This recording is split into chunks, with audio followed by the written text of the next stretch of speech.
కర్నూలు జిల్లా కర్రెగుట్టల్లో హైటెన్షన్ నెలకొంది. మావోయిస్టుల టార్గెట్ గా భద్రతా బలగాలు కుమ్మింగ్ చేపడుతున్నాయి. 6 రోజులుగా వస్తున్నా కూడా ఇంకా కర్రెగుట్టల్ని వదలడం లేదు. ప్రతి ఒక్క అడుగడుగున అన్వేషిస్తూ జరడపడుతున్నారు బలగాలు. నావిక్ GPS డ్రోన్ల సాయంతో కర్రెగుట్ట మొత్తాన్ని కూడా జలన పడుతున్నారు. అక్కడ ఆపరేషన్ పెద్ద ఎత్తున కొనసాగుతోంది. భారీగా మందు పాత్రలను నిర్వీర్యం చేస్తున్నారు సాయుధ బలగాలు. ఇక కర్రెగుట్టలో భారీగా మావోయిల బంకర్లను గుర్తించారు. బంకర్లలో భారీగా నిత్యావసర వస్తువులు, కర్రెగుట్టలపైన శాశ్వత బేస్ క్యాంప్ ఏర్పాటు సిద్ధమవుతోంది. ఇక ఆపరేషన్ కర్రెగుట్టలో ఇప్పటికే 30 మంది మావోయిలు హతమయ్యారు. ఇక మావోయిస్టుల ఏరివేత లక్ష్యంగా ఈ ఆపరేషన్ కొనసాగుతోంది. ఇక్కడ మీరు చూస్తున్నారు ఆర్టీవీ స్క్రీన్ పైన ఆ డ్రోన్ల సహాయంతో అక్కడ ఎవరు ఉన్నారనేది అన్వేషిస్తున్నారు. మరోవైపు లెఫ్ట్ సైడ్ ఫస్ట్ బాక్స్ లో కనబడుతోంది అదొక సొరంగ మార్గం, అదొక బంకర్ అన్నట్టుగా తెలుస్తోంది. ఇక్కడ 1000 మంది ఉండేందుకు ఏర్పాటు చేసుకున్నట్టుగా తెలుస్తోంది. దాన్ని ఇప్పుడు సాయుధ బలగాలు దాన్ని అన్వేషించాయి, దాన్ని బయట పెట్టాయి. ప్రస్తుతం అక్కడ నిత్యావసర వస్తువులు కూడా దొరికాయట. ఛత్తీస్గఢ్, మహారాష్ట్ర, తెలంగాణ 3 జిల్లాల్లో విస్తరించినటువంటి కర్రెగుట్టల్లో 380 కిలోమీటర్లు, సుమారుగా 300 కిలోమీటర్ల దూరం ఉన్నటువంటి ఈ యొక్క కర్రెగుట్టలను అణువణువు అన్వేషిస్తున్నారు. ఎక్కడ కూడా వదిలిపెట్టకుండా ప్రతిదీ కూడా జల్లెడపడుతున్నారు. డ్రోన్లు, హెలికాప్టర్ సహాయంతో అక్కడ ఆపరేషన్ కొనసాగుతుంది. ఈ కుమ్మింగ్ ఆపరేషన్లో ప్రతి అడుగు వేయాలని కూడా పోలీసులు ఆచితూచి వేస్తున్నారు. అక్కడ ఉంది మామూలు వ్యక్తులేం కాదు, చాలా కీలకమైనటువంటి మావో నేతలట్టుగా తెలుస్తోంది. హిడ్మా లాంటి వ్యక్తులు ఉన్నారు కాబట్టి అడుగడుగు కూడా చాలా ఆచితూచి వ్యవహరించాల్సినట్టుగా పోలీసులు ఆ రకంగానే వ్యవహరిస్తున్నారు. ఒకవైపు బార్డర్లో అటు పాకిస్తాన్ వర్సెస్ ఇండియాగా పెద్ద ఎత్తున ఒక ఉద్రిక్తత వాతావరణం చోటు చేసుకుంటుంది. అక్కడ ఇండియన్, భారత బలగాలు కూడా పెద్ద ఎత్తున పాకిస్తాన్ పైన ఎప్పుడెప్పుడా అని చెప్పి ఎదురు చూస్తున్నాయి. ఏ క్షణమైన పాకిస్తాన్ పైన మెరుపు దాడి చేయొచ్చు. అదే రకంగా ఇక్కడ దేశంలో కూడా మావోలకి పోలీసులకు మధ్య ఇదే రకమైన యుద్ధ వాతావరణం కనబడుతోంది. దీనికి సంబంధించి మరిన్ని అప్డేట్స్ మా ప్రతినిధి వెంకటరత్నం అందిస్తారు. వెంకటరత్నం, ఏం జరుగుతోంది కర్రెగుట్టలో ప్రెసెంట్? అక్కడ కుమ్మింగ్ సంబంధించి ఆపరేషన్ ఎలా కొనసాగుతోంది? అప్డేట్స్ ఏంటి? గత 6 రోజులుగా ఇక్కడ మావోయిస్టుల ఏరివేతే లక్ష్యంగా ఇక్కడ భారత బలగాలు, అలాగే కేంద్ర రాష్ట్ర ప్రభుత్వాలు, అంటే రాష్ట్ర ప్రభుత్వం అంటే ఛత్తీస్గఢ్ ప్రభుత్వానికి సంబంధించి ఇక్కడ గత 6 రోజులుగా సెర్చింగ్ ఆపరేషన్ కొనసాగుతుంది. దీనికి సంబంధించి అనేక అంశాలు వెలుగులోకి వస్తున్నాయి, కానీ నిర్ధారణ మాత్రం జరగడం లేదు. ఇప్పటికే 6 మావోయిస్టులు చనిపోయారన్నటువంటి విషయం కూడా తెలిసింది, కానీ ఇది హిడెన్ గానే ఉంటుంది. కానీ ఒక వ్యూహాత్మకతలో భాగంగానే ఇవన్నీ జరుగుతున్నాయన్నటువంటి కోణంలో కనిపించింది. ఎందుకంటే రీసెంట్ గా మనకు తెలుస్తున్నటువంటి సమాచారం ఏంటంటే కర్రెగుట్ట అడవుల్లో కూడా 1000 మందికి పైగా ఖచ్చితంగా ఉన్నారన్నటువంటి ఒక సమాచారంతోనే ఇక్కడ కేంద్ర అలాగే ఛత్తీస్గఢ్ రాష్ట్ర బలగాలు కూడా మోహరించాయి. ఇటు వెంకటాపురం మండలానికి సంబంధించి ఇక్కడ బేస్ క్యాంపు ఏర్పాటు చేసుకుని ఆ బేస్ క్యాంపు కేంద్రంగా కూడా హెలికాప్టర్ల ద్వారా నిత్యావసర సరుకులు సైన్యానికి తరలిస్తున్నటువంటి పరిస్థితి. ఈ నేపథ్యంలోనే ఇక్కడ మావోయిస్టులను పట్టుకుంటున్నారన్నటువంటి ఆలోచనలు కూడా కనిపిస్తున్నాయి. కానీ మొన్న జరిగినటువంటి 6 నక్సలైట్లు చనిపోయారన్నటువంటి కోణాన్ని ఒక్కసారి పరిశీలించినట్టయితే ఇక్కడ నక్సలైట్లు కూడా ఇక్కడ వాళ్ళు బయటికి వెళ్ళేటువంటి మార్గాలను కూడా అన్వేషిస్తున్నట్టుగా ఒక సమాచారం అయితే కనిపిస్తుంది. ఎందుకంటే ఒకరిద్దరిని లేకుంటే 5 చొప్పున ఏ మార్గాల గుండా వాళ్ళను బయటికి పంపిస్తున్నారు. అంటే ఒకవేళ ఎదురు కాల్పులు జరిగి వాళ్ళ నుంచి ఉంటే సమాచారం రాకుంటే మాత్రం ఆ మార్గాన్ని వాళ్ళు ఎంచుకోవట్లేదు అన్నట్టుగా తెలుస్తుంది. ఒకవేళ వీళ్ళు స్ట్రైట్ గా అక్కడ నుండి బయటికి వెళ్ళి సేఫ్ గా వెళ్ళి అంటే కర్రెగుట్టల ప్రాంతం నుంచి వెళ్ళి బయటికి వెళ్తున్నటువంటి దారిలో వాళ్ళు నక్సలైట్లు బయటికి వెళ్ళిన తర్వాత ఇక్కడ వాళ్ళు ఒక ఇండికేషన్ ఇస్తే వీళ్ళు కూడా తప్పించుకునేటువంటి ప్రయత్నం అయితే కనిపిస్తుంది అన్నట్టు ఒక వార్తలు వస్తున్నాయి. కానీ అందులో ఎంత క్రెడిబిలిటీ ఉందన్న సమాచారం ఉందన్నది కూడా చూడాల్సినటువంటి అవసరం ఉంది. కానీ ఇక్కడ పరిస్థితులు చూసినట్టయితే మొత్తం 280 కిలోమీటర్ల రేడియస్ లో, చదరపు కిలోమీటర్ల రేడియస్ లో ఇక్కడ కర్రెగుట్ట అడవుల ప్రాంతాలు విస్తరిస్తున్నటువంటి నేపథ్యంలో కూడా ఇక్కడ పూర్తి స్థాయిలో తెలంగాణ ప్రాంతం నుండి వెంకటాపురం మండల కేంద్రం బేస్ గా ఇక్కడ పోలీసులు కూడా ఒక 10-15 చోట్ల ఇక్కడ బేస్ క్యాంపులు చిన్న ప్రాంతాలుగా అంటే 300-400 మంది చొప్పున వీళ్ళు ఏర్పాటు అయ్యి అక్కడ కార్యకలాపాలు కూడా నిర్వర్తిస్తున్నారు. లోపలికి ఎవరు వెళ్లకుండా ఇటు తెలంగాణ ప్రభుత్వానికి సంబంధించినటువంటి పోలీసులు కానీ ఇక్కడ మిగిలిన వాళ్ళు ఎవరు లోపలికి వెళ్లకుండా కానీ గస్తీ కాస్తున్నారు. కానీ ఈ కర్రెగుట్ట అడవుల ప్రాంతంలో చాలా వరకు కొన్ని గ్రామాలు ఉన్నాయి. ఆ గ్రామాలు కూడా ఎప్పటి నుండో ఉంటున్నటువంటి నేపథ్యంలో ఆ గ్రామాల ప్రజలకు ఎలాంటి ఇబ్బంది కలగకుండా కూడా పోలీసులు కూడా చాకచక్యంగా వ్యవహరిస్తున్నారో తెలుస్తుంది. అనుమానం వచ్చినటువంటి వాళ్ళను అదుపులోకి తీసుకోవడమా, లేకపోతే అక్కడ తీవ్ర పరిస్థితులు ఉంటే వాళ్ళని ఎన్కౌంటర్ చేయడమా, ఇవన్నీ లక్ష్యంగా ఒక ప్రణాళికాబద్ధంగా కూడా 6 రోజుల పాటు ఈ వ్యవస్థ కొనసాగుతూనే ఉంది. దీనికి సంబంధించి ఇటు పోలీసు బలగాలు కూడా కొంత ఆందోళన వ్యక్తం చేస్తున్నాయి. ఎందుకంటే విపరీతమైనటువంటి వేసవి వేడిని దృష్టిలో పెట్టుకొని కూడా పోలీసు బలగాలు కూడా అస్వస్థతకు గురవుతున్నటువంటి పరిస్థితులు కనిపిస్తున్నాయి. మొన్న ఆర్మీ ఆర్మీ జవాన్లకు సంబంధించి ఒక ఇద్దరు ఇక్కడ ఎదురు కాల్పుల్లో గాయాలైనటువంటి వార్తలు రాగానే వాళ్ళిద్దరిని ఇక్కడ హెలికాప్టర్ ద్వారా బస్తర్ జిల్లాలకు తరలించినట్టుగా తెలుస్తుంది. మావోయిస్టులకు సంబంధించి ఇప్పుడు ఒక అధికారిక ప్రకటన అయితే రావడం లేదు. ఎందుకంటే 28 మంది నుండి 30 మంది దాకా చనిపోయారన్నటువంటి ఒక వార్తలు వస్తున్నాయి. కానీ ఇది ఒకవేళ చనిపోయినా కానీ పోలీసులు కావాలని బయట పెట్టడం లేదా, లేకపోతే ఇది బూటకపు ఆలోచనల అన్నటువంటి కోణంలో కూడా ఆలోచించాల్సినటువంటి అవసరం ఉంటుంది. ఎందుకంటే ఇక అనేక రకాల ఆలోచనలు అయితే వినిపిస్తున్నాయి. ఇక్కడ హిడ్మాతో పాటు దామోదరు, అలాగే బల్లా ప్రకాష్, అలాగే సుజాత, ఇట్లాంటి వాళ్ళందరూ కూడా ఒక్కొక్క బలగానికి సంబంధించి 500 మంది చొప్పున ఉంటారన్నటువంటి ఒక ఆలోచనలు అయితే కనిపిస్తున్నాయి. ఒక్కొక్క టీంకి 500 మంది ఉంటే వీళ్ళందరూ కూడా ఎక్కడ దాచుకున్నారు, ఎటువైపు వెళ్తున్నారు అన్నటువంటి కోణంలో కూడా ఆలోచించాల్సింది. ప్రస్తుతానికైతే పోలీసులు కూడా అమెరికన్ టెక్నాలజీని, అంటే ప్రపంచంలో ఉన్నటువంటి అత్యాధునిక టెక్నాలజీని కూడా గతంలో బీజాపూర్, బస్తర్ ప్రాంతాల్లో కూడా కొన్ని ఏరియాల్లో కూడా ఇక్కడ వాళ్ళ సెంటర్లను ఏర్పాటు చేసుకున్నారు.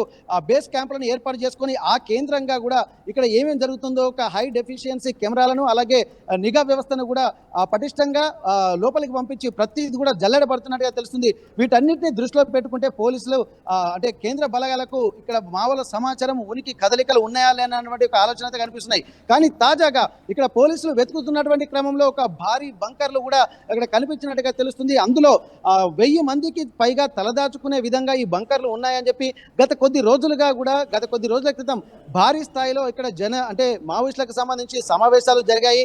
ఆహార పదార్థాలు అక్కడ ఉన్నటువంటి పరిస్థితులు చూస్తుంటే కొద్ది రోజుల క్రితమే ఎక్కువ మోతాదులో సంఖ్య, అంటే మావోయిస్టులకు సంబంధించి ఎక్కువ మంది ఒక సమావేశం అయినట్టుగా తెలుస్తుంది. అక్కడ ఉన్నటువంటి ఆహార పదార్థాలు లేకపోతే మీటింగ్లా ఏం జరిగిందో తెలియదు. కానీ మొత్తానికైతే కొంతమంది ఒక చాలా ఎక్కువ మొత్తాదులో ఇక్కడ వీళ్ళు గుమికూడి ఒక సమావేశాలు కూడా నిర్వహించినట్టుగా తెలుస్తుంది. అయితే దీనికి సంబంధించి ఆ బంకర్లలో ఏం జరుగుతుందన్నది ఒక చీకట్లోనే, అంటే మొత్తం డే టైంలో కూడా లోపలికి వెళ్తే చీకట్లోనే ఉంటుంది. కానీ వాటికి సంబంధించినటువంటి ఆక్సిజన్ సరఫరా ఉండే విధంగా కూడా తగిన చర్యలు తీసుకున్నారన్నట్టు తెలుస్తుంది. ఇక బయటికి అంటే ఎట్లాంటి విపత్కర పరిస్థితులు వచ్చినా కానీ బంకర్లోకి తలదాచుకుంటే ఎవరు గుర్తుపట్టలేనటువంటి పరిస్థితి కనిపిస్తుంది. కానీ ఒక అత్యాధునిక టెక్నాలజీ ఉంటున్నటువంటి నేపథ్యంలో ఇక్కడ భూమి లోపల ఏం జరుగుతుందో అన్నటువంటి గుర్తించేటువంటి టెక్నాలజీ కూడా ఇప్పుడు జియోలాజికల్ డిపార్ట్మెంట్ కూడా గుర్తించేటువంటి టెక్నాలజీ వచ్చింది. కానీ ఇప్పుడున్నటువంటి పరిస్థితుల్లో మొత్తం జల్లెడ పడుతున్నటువంటి పరిస్థితులలో ఇక్కడ బంకర్లు గుర్తింపబడ్డాయి. దాంట్లో ఆహార పదార్థాలతో పాటు చాలా వరకు ఇక్కడ సమావేశాలు నిర్వహించినటువంటి వ్యవస్థగా ఉంది. ఇది ఒక ప్రధాన మావోయిస్టులు దాచుకునేటువంటి స్థావరమా లేదా అన్నటువంటి కోణం లో కూడా ఇక్కడ ఉన్నటువంటి పోలీసులు, సైన్యము ఇక్కడ ఆలోచిస్తున్నటువంటి పరిస్థితి.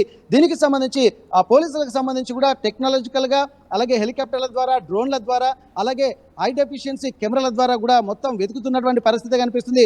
ఇప్పటి వరకు ఉన్నటువంటి సమాచారం 30 మంది చనిపోయారన్నటువంటి వార్తల్లో ఇంకా మనకు సమాచారం క్లారిటీ రాలేదు. కానీ ఇక్కడ 6 చనిపోయారన్నటువంటి వార్తల్లో మాత్రం ఒక క్లారిటీ అయితే ఇచ్చారు. ఈ 6 కూడా బయటికి, అంటే మావోయిస్టులే కొంతమందిని స్ట్రాటజీగా బయటికి పంపిస్తున్నటువంటి క్రమంలో ఎన్కౌంటర్ జరిగినట్టుగా తెలుస్తుంది. దీన్ని కూడా వాళ్ళు వస్తున్నటువంటి వైపు నుండే పోలీసు బలగాలు వెళ్తున్నాయి. కానీ ఒక వ్యూహాత్మకంగానే ఇక్కడ మావోయిస్టులు వ్యవహరిస్తారు. అంటే వీళ్ళను పోలీసులను ట్రాప్ చేసి మళ్ళీ ఏదన్నా కొత్త ప్రణాళికలు రచిస్తున్నారా అన్నటువంటి కోణంలో కూడా బలగాలు కూడా అప్రమత్తం అవుతున్నాయి. ఎందుకంటే ఇప్పటి వరకు జరుగుతున్నటువంటి గతంలో జరిగినటువంటి ఎన్కౌంటర్లలో ఇక్కడ పోలీసులు కూడా భారీ మూల్యం చెల్లించుకున్నటువంటి నేపథ్యంలో ఒకసారి 67 మంది, మరోసారి 20 మంది హిడ్మా చేతిలో హతమైనటువంటి నేపథ్యంలో ఇక్కడ పోలీసులు కూడా తక్కువ అంచనా వేయకుండా గతంలో జరిగినటువంటి పరిణామాలను దృష్టిలో పెట్టుకొని ఇప్పుడు జరుగుతున్నటువంటిది కూడా ఆచితూచి వ్యవహరిస్తూ ముందుకు సాగుతున్నట్టుగా తెలుస్తుంది. కానీ ఇప్పటి వరకు జరుగుతున్నటువంటి పరిణామాలకు, ఇక నుండి జరుగుతున్నటువంటి పరిణామాలకు చాలా తేడా కనిపిస్తుంది.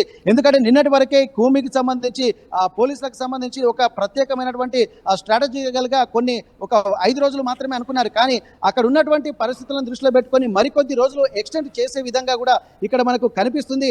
ఈ ఆపరేషన్ మాత్రం కొనసాగిస్తున్నటువంటి పరిస్థితి. ఎందుకంటే వెంకటాపురం ఏరియాలో ఉన్నటువంటి బేస్ క్యాంప్ నుండి నిరంతరం కూడా ఇక్కడ ఆహార పదార్థాలతో పాటు కొన్ని అవసరమైనటువంటి సరుకులు కూడా వెళ్తున్నటువంటి పరిస్థితి. దీన్ని దృష్టిలో పెట్టుకుంటే ఆపరేషన్ కొద్ది రోజులకే పరిమితం చేస్తారా అన్నటువంటి ఆలోచనలు మొన్నటి వరకు ఉండే. కానీ ఇది కంటిన్యూగా 6వ రోజు కూడా హెలికాప్టర్ల ద్వారా నిత్యావసర సరుకులతో పాటు కొన్ని అందులో ఏమేమి తీసుకెళ్తున్నారో తెలియదు. కానీ అక్కడ ఉన్నటువంటి ఆదివాసులను కూడా ఆర్టీవీ ఎక్స్క్లూజివ్గా వాళ్ళతో మాట్లాడడం జరిగింది. కానీ ఆ గిరిజన గూడెల్లో ఉన్నటువంటి వాళ్ళు కూడా బిక్కుబిక్కుమంటూ బతుకుతున్నామని చెప్పి అంటున్నారు. ఎప్పుడు ఒక బాంబుల శబ్దాలు మాత్రం వినిపిస్తున్నాయని చెప్పి అంటున్నారు. ఏం జరుగుతుందో తెలియదు, ఎందుకు వచ్చారో తెలియదు.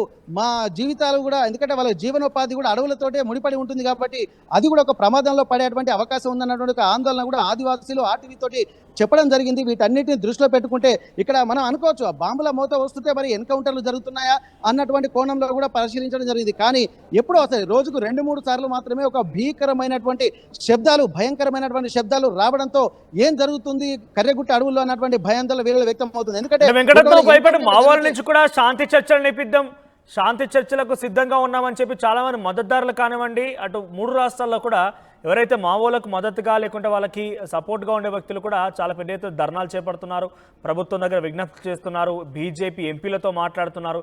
ఇవన్నీ ఏమాత్రం కూడా సఫలీకృతం కావడం లేదా? అసలు శాంతి చర్చలు అనేది అనే విషయానికి పోలీసులు, భద్రతా బలగాలు సిద్ధంగా లేవంటున్నారా?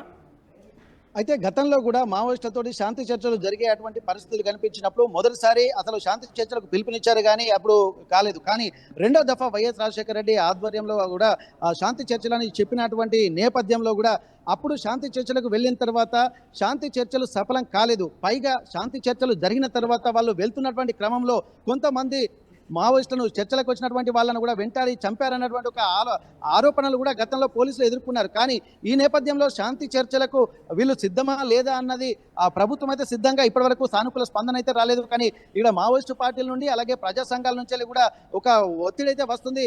వినతి పత్రాలు కూడా చెప్తున్నారు. ఇదివరకు ఒక హెచ్చరికలు చేసినటువంటి పరిస్థితి గతంలో మావోయిస్టులు ఉండే, కానీ ఒక అభ్యర్థనలు మాత్రం ఇప్పుడు చేస్తున్నటువంటి పరిస్థితి కనిపిస్తుంది. అయితే చర్చలకు సంబంధించి ఇక్కడ పోలీసు అధికారులు మాత్రం అసలు మావోయిస్టులను పూర్తిగా ఏరివేశాము, దాదాపు 95% కూడా ఏరివేశామన్నటువంటి కాన్ఫిడెన్స్ తోటి ఇక్కడ కేంద్ర రాష్ట్ర బలగాలు మాత్రం చెప్తున్నాయి. కానీ ప్రభుత్వాలు మాత్రం ఇంకా కొంత నమ్మశక్యంగా లేవు. కానీ పోలీసులు మాత్రం కాన్ఫిడెంట్ ఉన్నారు.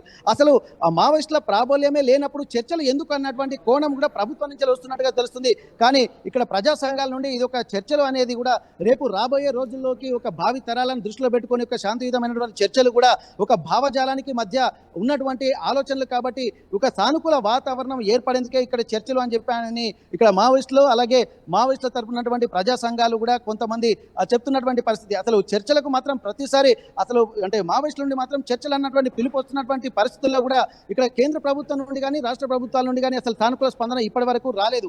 ఎందుకంటే ఒకే ఒక కారణం, అసలు చర్చలు ఎవరు జరిపేది? ఇప్పుడు చర్చలకు లెటర్లు అయితే వస్తున్నాయి, విజ్ఞప్తులు అయితే వస్తున్నాయి, కానీ చర్చలకు ఎవరు వస్తారు? లెటర్లు అయితే వస్తున్న తర్వాత ఎవరు వస్తారన్నటువంటి ఆలోచనలు కూడా ఇక్కడ ప్రశ్న తలెత్తుతుంది. మరి చర్చల పేరిట ఎవరు ముందుకు వస్తారన్నటువంటి మీడియేటర్ ఎవరన్నటువంటి కోణంలో కూడా ఇంతవరకు ఒక మావోయిస్టు నుంచి ఒక క్లారిటీ కూడా లేదు. కాబట్టి ఏంటంటే ఇది జరుగుతుందా లేదా అన్నటువంటి కోణంలోనే ఎక్కువగా ఇలాంటి సానుకూల స్పందన ప్రభుత్వం నుంచి రాకపోవడము, చర్చలకు మేము సిద్ధంగా ఉన్నాము, మా వైపు నుంచి వీళ్ళు మాట్లాడతారు అన్నటువంటి ఒక క్లారిటీ కూడా మావోయిస్టుల నుంచి లేకపోవడము, ఇది ఒక ఊహాగానాలు లేకపోతే మాటలకు లెటర్లకే పరిమితం అవుతుంది తప్ప పూర్తిగా ఈ టైంకి ఇక్కడ ప్రజా సంఘాల నుండి కానీ లేకపోతే మావోయిస్టుల తరఫున కానీ వీళ్ళు సిద్ధంగా ఉన్నారు అని మావోయిస్టులు చెప్పలేదు. ఇక ప్రజా సంఘాల తరఫు నుంచి మేమైనా సిద్ధంగా ఉన్నామని చెప్పి ప్రజా సంఘాల నుంచి కూడా ఎవరు చెప్పట్లేదు. కాకపోతే ఇక్కడ ఒక 4 రోజుల పాటు ఆపరేషన్ కగార్ని నిలిపివేయాలని మాత్రం చెబుతున్నారు. కానీ ఇక్కడ ప్రభుత్వం ఒక స్పందన లేకపోవడంతో మళ్ళీ ఒక క్లారిటీ ఎవరి వైపు నుంచి రాకపోవడం వల్ల చర్చలు మాత్రం ఒక మాటల వరకే పరిమితం అవుతున్నటువంటి పరిస్థితి కనిపిస్తుంది. ఒకవేళ చర్చలు కావాలని అనుకుంటే మాత్రం ఖచ్చితంగా మావోయిస్టుల నుంచి ఒక స్పష్టత పాటుగా ఈ యొక్క కర్రగుట్టలో ఆపరేషన్ కొనసాగే అవకాశం ఉంది. పోలీసులు ఏం చెప్తున్నారంటే ప్రస్తుతానికి వారు ఎంత మేరకు అంటే దీనికంటే ఒక లక్ష్యం ఏర్పాటు చేసుకుని ఉంటారు. ఇక్కడ వరకు వెళ్ళాలి, అక్కడ వరకు ఎవరెవరు ఉన్నా కూడా వారిని హతమార్చాలని లక్ష్యంతో వెళ్తున్నారా, లేదంటే ఎవరు ఉన్నారనేటువంటి సమాచారంతో వెళ్తున్నారా? ఇప్పుడు సొరంగ మార్గాలు ఉన్నాయంటే సొరంగ మార్గాలు ఎంత దూరం వరకు ఉన్నాయి, ఏ రకంగా బయటపడవచ్చు సొరంగ మార్గాల ద్వారా? అయితే ఇప్పుడు సొరంగ మార్గాలు అంటే నాకు తెలిసి ఇప్పుడు మనకు ఉన్నటువంటి సమాచారం ప్రకారం ఆ ఒక్క సొరంగ మార్గమే ఇక్కడ లేదు, ఇంకా చాలా ఉంటాయి. ఎందుకంటే ఇప్పుడు గత కొద్ది సంవత్సరాలుగా అంటే 40-50 ఏళ్లుగా కూడా మావోయిస్టులు అంటే చిన్నతనంలో వెళ్ళినటువంటి వాళ్ళు కూడా ఇప్పుడు దాదాపు వృద్ధులైపోయారు. అంటే వాళ్ళకు సంబంధించినటువంటి ఒక సేఫ్ జోన్ను ఏర్పాటు చేసుకొని అక్కడ ఉంటారు. ఇక్కడ బీజాపూర్ సరిహద్దు ప్రాంతాలు కావచ్చు, బస్తరు ప్రాంతాలు కావచ్చు, అలాగే తెలంగాణ వచ్చేసరికి ఇక్కడ వెంకటాపురము, ఈ ప్రాంతాలు వాజేడు వెంకటాపురం కావచ్చు, ఇవన్నీ ప్రాంతాలు కూడా అంటే మొత్తం ఒకసారి మనం ఈ ప్రాంతాలని కనుక విశ్లేషిస్తే ఒక 60-70% కర్రెగుట్టల అడవులేమో ఛత్తీస్గఢ్ ఛత్తీస్గఢ్లో ఉంటాయి, 30% తెలంగాణలో ఉంటాయి.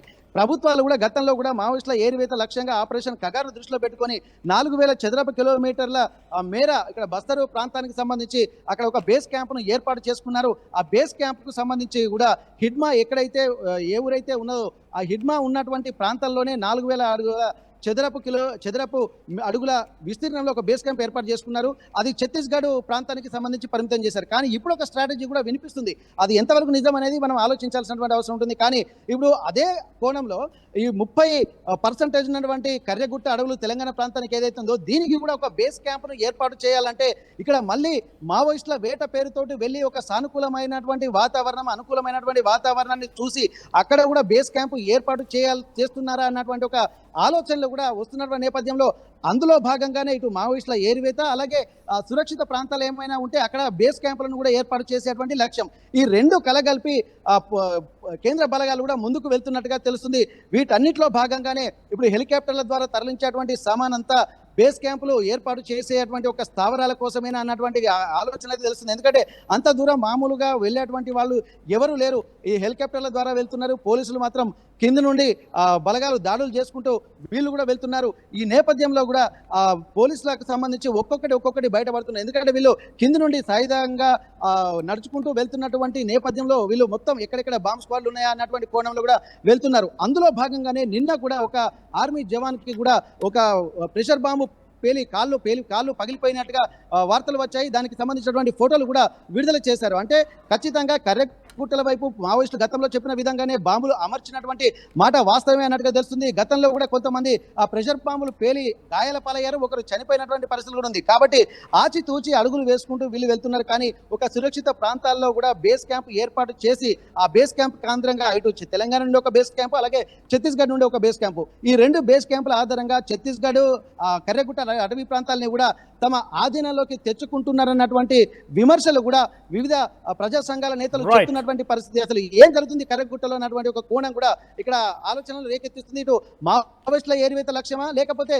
మరో ఇంకేమైనా యాంగిల్ ఉందా కేంద్ర ప్రభుత్వానికి అన్నటువంటి ఒక కోణంలో అలాగే విమర్శలు అలాగే కొంత ఇబ్బందికర వాతావరణం ఎదుర్కొంటున్నటువంటి పరిస్థితి కనిపిస్తుంది. మనోజ్ రైట్ వెంకటరత్నం. సో మొత్తం మీద మావో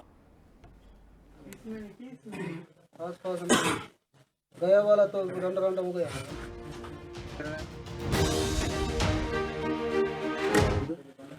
रास्ता और रास्ता है क्या? इधर से रास्ता है। कोई आया गया है कि नहीं है सर। 1 टन में नहीं घुसना है फिर उसे तो 14 में नहीं जाने का है। इसमें नहीं घुसने का। యూపీఎస్సీ సిఎస్సి 2024 ఫలితాల్లో 16కు పైగా ర్యాంకులు సాధించి ప్రభంజనం సృష్టించిన విష్ణు ఐఏఎస్ అకాడమీ విద్యార్థులు. At KLH, you have the freedom to choose the subjects that fuel the engineer in you. KLH deemed to be university.